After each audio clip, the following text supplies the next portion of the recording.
भारताचे एक सार्वभौम समाजवादी धर्मनिरपेक्ष लोकशाही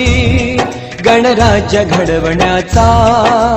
त्याच्या सर्व नागरिकास सामाजिक आर्थिक व राजनैतिक न्याय विचार अभिव्यक्ती विश्वास श्रद्धा व उपासना यांचे स्वातंत्र्य दर्जाची व संधीची समानता निश्चितपणे प्राप्त करून देण्याचा आणि त्या सर्वांमध्ये व्यक्तीची प्रतिष्ठा व राष्ट्राची एकता आणि एकात्मता